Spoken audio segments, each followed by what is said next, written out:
नमस्कार, मैं रवीश कुमार। देशेर अली मोंडल और गणेश मजूमदार जब लुंगी में वोट देने गए, उन्हें मना कर दिया गया। 800 मीटर वापस गए और पतलून पहनकर आए, तब जाकर वोट दे पाए। केंद्रीय बलों ने पश्चिम बंगाल के इन दो मतदाताओं को किस आधार पर वोट देने से रोका? क्या लुंगी और बनियान में वोट डालना मना है? मतदान के दिन का ड्रेस कोड क्या होना चाहिए इस देश में? फिर तो जो अरमानी का सूट पहनकर नहीं गया, उसे वोटिंग की लाइन से बाहर कर देना चाहिए। वोटर के कपड़ों के ब्रांड की भी चेकिंग की ड्यूटी चुनाव आयोग अपने काम का हिस्सा बना सकता है। अगर आपने टेलीग्राफ अखबार में उनके संवाददाताओं की रिपोर्ट पढ़ी होगी, तभी आप जान पाएंगे, लेकिन नहीं पढ़ी है तब फिर आपको इस वीडियो से ही पता चलेगा कि दो लोगों को लुंगी पहनकर जाने से मतदान केंद्र से लौटा दिया गया। पश्चिम बंगाल का चुनाव खत्म नहीं हुआ है।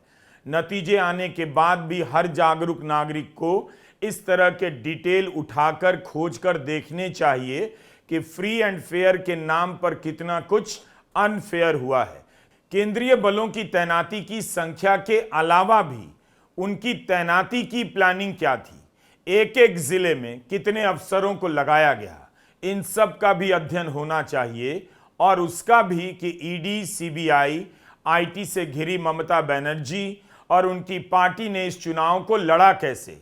जिस तरह से बंगाल को छावनी में बदला गया, क्या उसमें यही बाकी रह गया होगा कि ड्रोन नहीं उड़ा, सुखोई और रफाल ने सौटी नहीं मारी और तमाम तरह के टैंक हर मतदान केंद्र के बाहर नहीं लगाए गए। फ्री एंड फेयर चुनाव के नाम पर केंद्रीय एजेंसियों को जो सौभाग्य मिला है, उसे सेना को भी प्राप्त करने का मौका मिलना चाहिए था।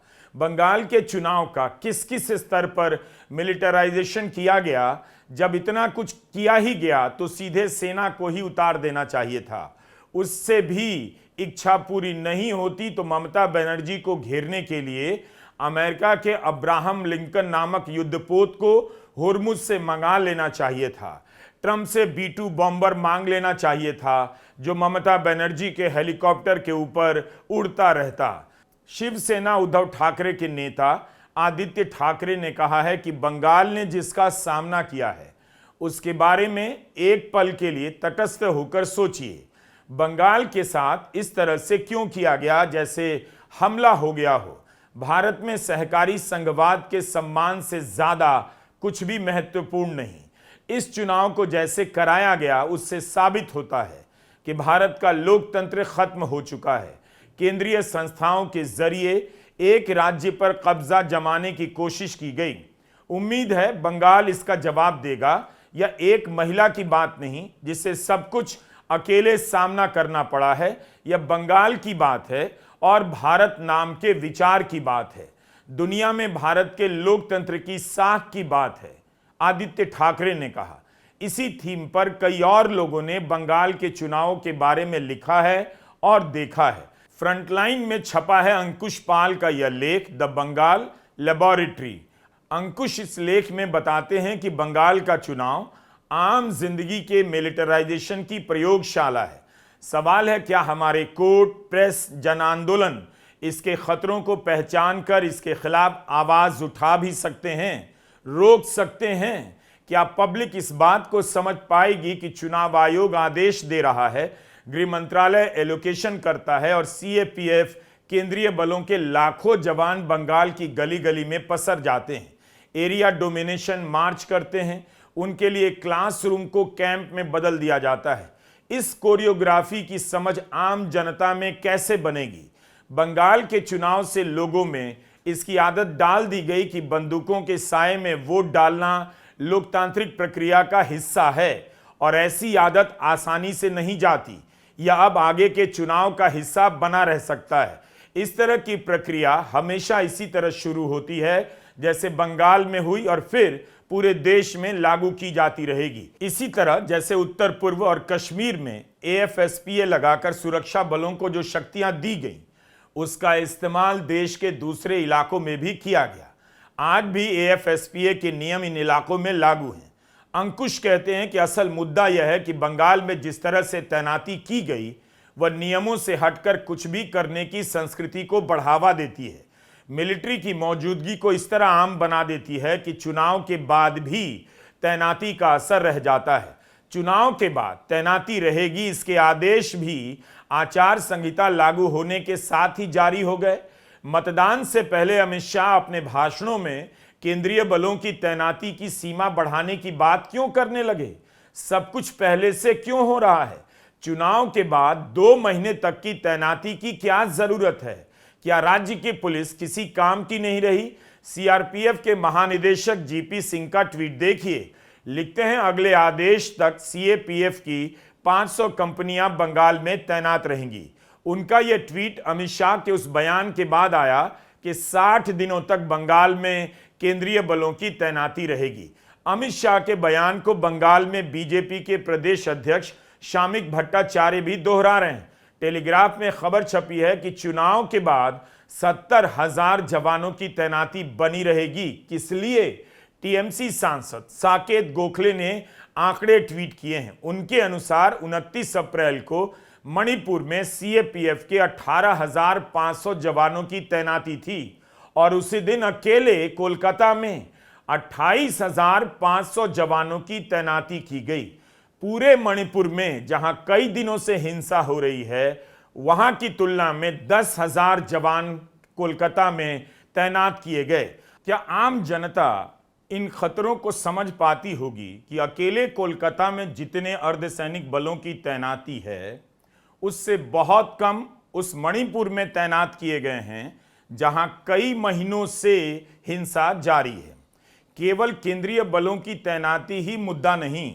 चुनाव आयोग आपको हर बार बताता है कि इस बार बंगाल में इतना मतदान हुआ जितना आजादी के बाद कभी नहीं, लेकिन आयोग यह क्यों नहीं बताता कि 92-93% मतदान के पीछे का सच क्या है? एसआईआर के कारण करीब 90 लाख वोटर के नाम काट दिए गए।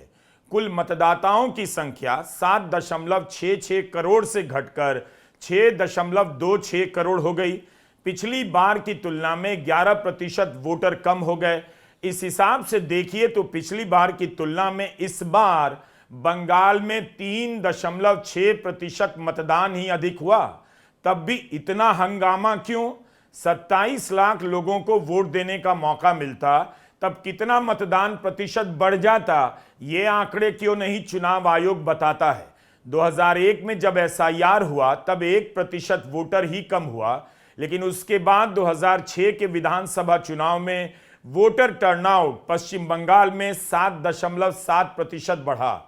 इस बार केवल 3.6% ही बढ़ा है।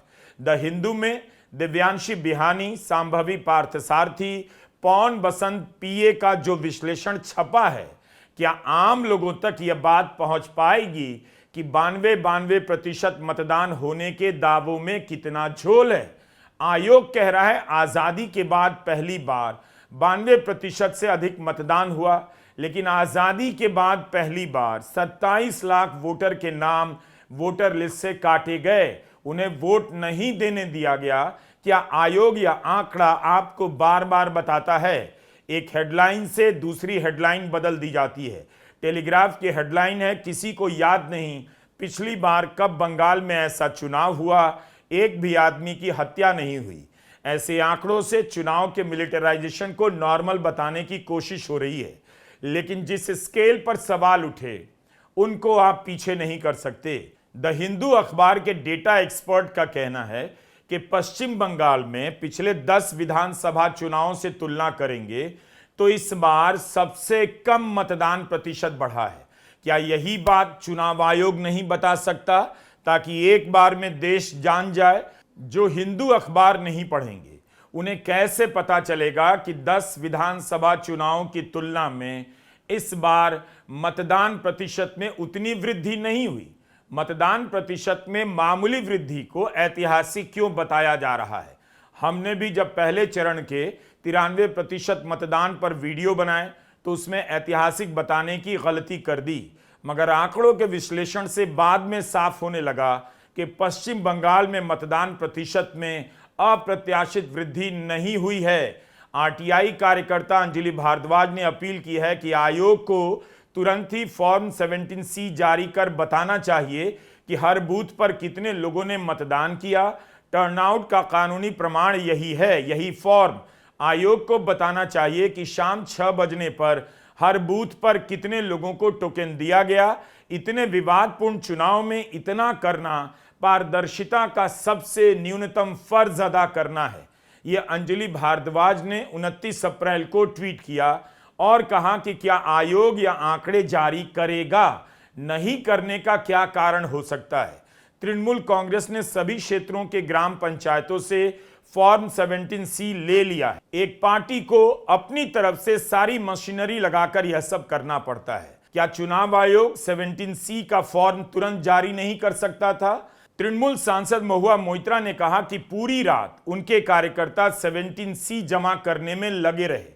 इस फॉर्म को डिजिटाइज्ड भी कर दिया गया है और अब रिटर्निंग ऑफिसर के साथ इनकी स्क्रूटनी होगी, जहां डेटा मिलान किया जाएगा। तो ये तैयारी थी तृणमूल के चुनाव लड़ने की, जब केंद्रीय बलों के 2.5 लाख जवानों की तैनाती एक राज्य में की जा सकती है, हर 100-150 मतदाताओं पर एक जवान तैनात हो सकता है, तब टर्नआउट का पूर्ण आंकड़ा देने में ढिलाई किस बात की।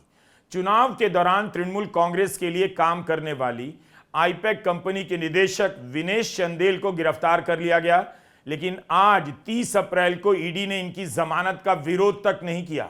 चुनाव के दौरान क्या ये सारी गिरफ्तारियां तृणमूल के समर्थकों में दहशत पैदा करने के लिए की जा रही थीं? विनेश चंदेल को 13 अप्रैल के दिन गिरफ्तार किया गया और 30 अप्रैल को उन्हें जमानत मिल जाती है दूसरे चरण के मतदान के बाद।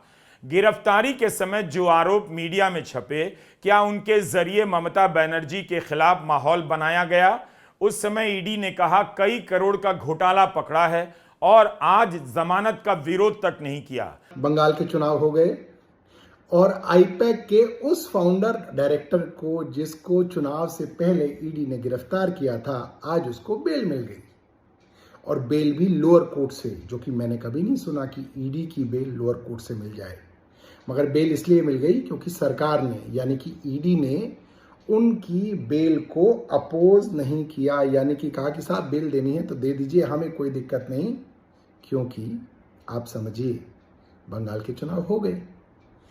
आईपैक जो पिछले कई वर्षों से बंगाल के चुनावों के लिए ममता बनर्जी की पार्टी तृणमूल कांग्रेस को तैयारी करा रही थी, जिनके पास सारी स्ट्रैटेजी थी, जिनके पास सारी प्लानिंग थी, जिनके पास एक एक कैंडिडेट के प्रोफाइल थे, एक एक कॉन्स्टिट्यूएंसी में कैसे जीतेंगे उसके लिए व्यू रचना थी, उसके ऊपर चुनाव से कुछ दिनों पहले छापा मारा जाता है, ऑफिसों में छापा मारा जाता है, उनके फाउंडर और डायरेक्टर को गिरफ्तार कर लिया जाता है ईडी द्वारा और लोगों को भी पूछताछ के लिए बुलाया जाता है। इतना प्रेशर बनाया जाता है कि बताया गया है कि आईपैक ने अपने ज्यादातर काम करने वाले एम्प्लॉयज को छुट्टी पे भेज दिया कि वो तृणमूल कांग्रेस का काम ना कर सकें। और उसके बाद जब चुनाव खत्म हो गया, कल चुनाव खत्म हुआ और आज ईडी के डायरेक्टर को, माफ कीजिएगा, आईपैक के डायरेक्टर फाउंडर को बेल मिल गई। दोस्तों, इससे ज्यादा नंगा नाच प्रजातंत्र के अंदर एजेंसियों द्वारा क्या आपने देखा है? क्या इतना कुछ करने के बाद भी ममता बनर्जी चौथी बार मुख्यमंत्री बन पाएंगी? एग्जिट पोल के आंकड़ों पर मत जाइए। पश्चिम बंगाल के एग्जिट पोल में बीजेपी या तो जीत चुकी होती है या तृणमूल के बराबर पहुंचा दी जाती है। एग्जिट पोल वैसे 2024 के लोकसभा चुनाव में बीजेपी को 350 से लेकर 400 सीटें दे रहे थे। तृणमूल कांग्रेस तमाम घेराबंदी के बाद भी दावा कर रही है जीतने जा रही है। टीएमसी सांसद डेरेक ओब्रायन और सांसद कीर्ति आजाद ने एग्जिट पोल की विश्वसनीयता पर सवाल उठाए हैं। 2021 के बंगाल चुनाव के एग्जिट पोल के आंकड़े दिखाए और असल नतीजे से तुलना करते हुए कहा, एग्जिट पोल अंतिम आंकड़ों से उलट थे। बीजेपी को जितनी सीटें दी जा रही थीं उसकी आधी मिली और टीएमसी को 215 सीटों की प्रचंड बहुमत। इसी तरह लोकसभा चुनाव के दौरान टीएमसी को अनुमान से 10 सीटें ज्यादा आईं। दूसरे चरण के मतदान के पहले डेरेक ने एक वीडियो बयान जारी कर प्रधानमंत्री मोदी को चैलेंज किया है कि हार जाने के बाद क्या वे इस्तीफा देंगे। नरेंद्र आपने अनाउंस किया था बंगाल की सभी 294 सीट्स पर आप ही कैंडिडेट है। बड़ी बड़ी बात छोड़िए, ये चैलेंज स्वीकार कीजिए। 4 मई को जब ममता बनर्जी और टीएमसी बंगाल जीतेंगे, प्रधानमंत्री पद से रेजिग्नेशन दीजिए। है दम? ममता बनर्जी भी दावा कर रही हैं कि उन्हें 2/3 बहुमत मिलेगा, 196 से ज्यादा सीटें आएंगी। बीजेपी के शुभेंदु अधिकारी कह रहे हैं 180 सीटें बीजेपी को मिलेगी। पश्चिम बंगाल का नतीजा कुछ भी हो, किसी की तरफ हो, इस चुनाव को जैसे कराया गया, आप उन प्रक्रियाओं को, खबरों को नजरअंदाज नहीं कर सकते। कोर्ट को फॉलो करने वाले पत्रकारों को अलग से विश्लेषण करने चाहिए कि राज्य और केंद्र के चुनाव में विपक्षी दलों को कितनी बार अदालत का रुख करना पड़ता है। इस बदलाव को आप मीडिया में आने वाली छिटपुट खबरों के दम पर नहीं जान पाएंगे। बंगाल के चुनाव में कितने मामलों में टीएमसी को अदालत जाना पड़ा, चुनाव आयोग से क्या क्या शिकायतें की गईं। 30 अप्रैल को कल्याण बंदोपाध्याय ने कोलकाता हाईकोर्ट में एक याचिका दायर की कि काउंटिंग सुपरवाइजर केवल केंद्रीय सरकार और पीएसयू के अफसरों को बनाया जा रहा है। क्या राज्य सरकार का कोई भी अधिकारी नहीं मिला जो काउंटिंग सुपरवाइजर के लिए योग्य रहा हो? अगर इस तरह का अविश्वास जताया जा रहा है, तब फिर जीतने के बाद बीजेपी क्या बंगाल चलाने के लिए केंद्र से अफसरों और कर्मचारियों को लेकर आएगी? यह मामला यह भी बताता है कि तृणमूल कांग्रेस कितनी बारीकी से एक एक चीजों पर नजर रख रही है और अदालत के पास दौड़ लगा रही है।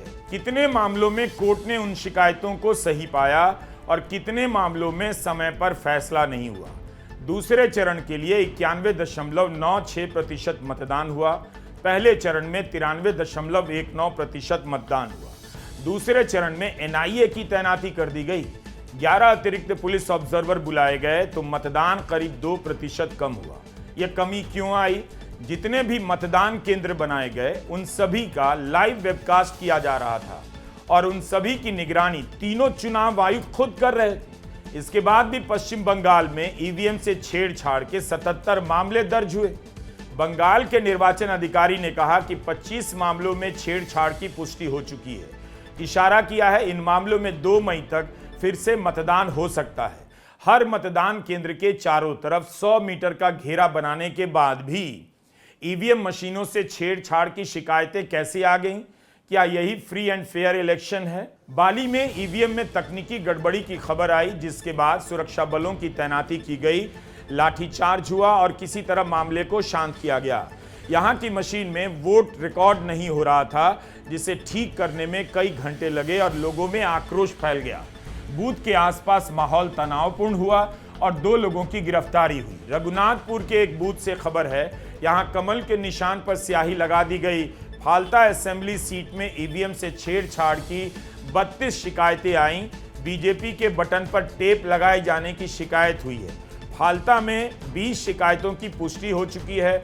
डायमंड हार्बर असेंबली सीट में 29 शिकायतें आई हैं। मोगरा हाट से 13 शिकायतें आई हैं। बजबज में 3 शिकायतें मिली हैं। इनमें से कुछ बूथों पर फिर से मतदान हो सकता है। फाल्ता विधानसभा में बीजेपी ने दोबारा मतदान कराने की मांग की है, बाकायदा पत्र लिखा है, जबकि 3 चुनाव आयुक्त हर पोलिंग स्टेशन की लाइव वेबकास्ट से मॉनिटरिंग कर रहे थे। क्या उन्हें भी दिखा कि फाल्ता में दोबारा चुनाव कराना चाहिए? उन्हें भी तो कुछ बताना चाहिए। फाल्ता में बीजेपी ने मांग की है कि पूरी सीट पर मतदान हो।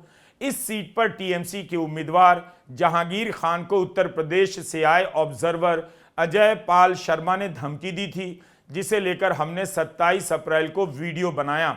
उस मामले में टीएमसी हाईकोर्ट पहुंच गई।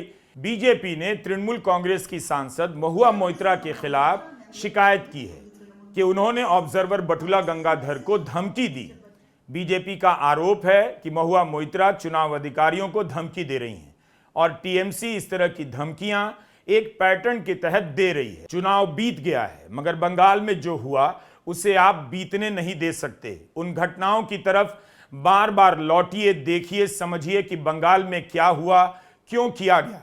29 अप्रैल को सुबह से ही ममता बनर्जी भवानीपुर की अपनी सीट के राउंड लगाती रहीं। उन्हें फॉलो करने वाले पत्रकारों ने नोट किया कि चुनाव के दिन ममता दोपहर के बाद घर से निकला करती थीं, मगर इस बार सुबह ही निकल गईं।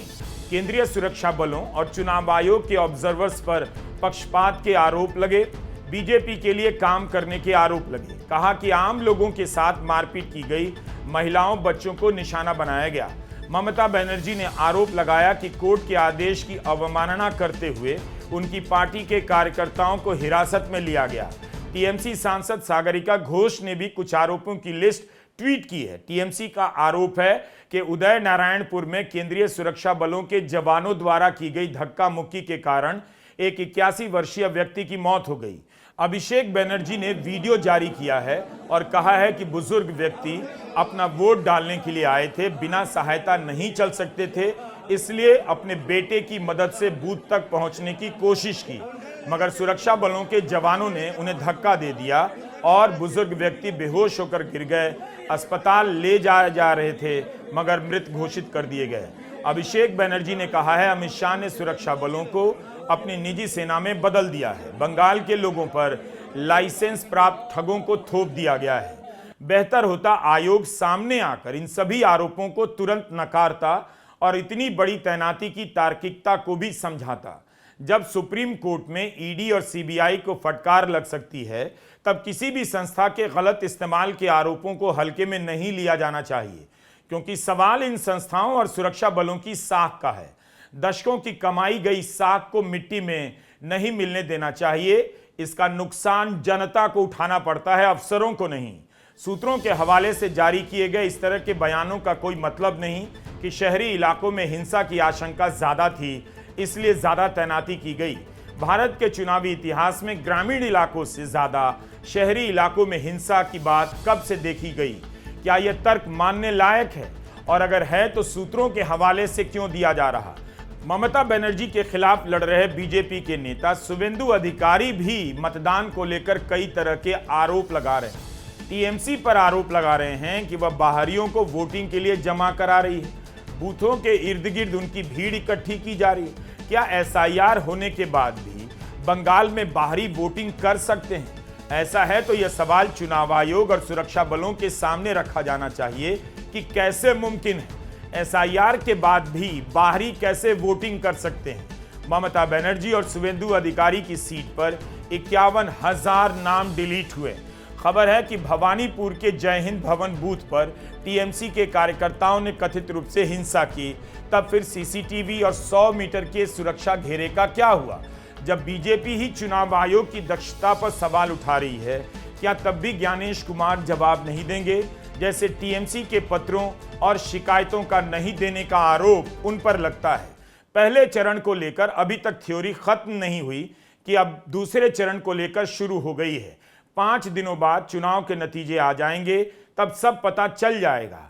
लेकिन एग्जिट पोल की बाढ़ आ चुकी है। बंगाल से लेकर केरला, असम, तमिलनाडु, हर राज्य के अलग अलग एग्जिट पोल अलग अलग आंकड़े दे रहे हैं, ताकि टीवी स्टूडियो में डिबेट की जगह अच्छे से भर ली जाए।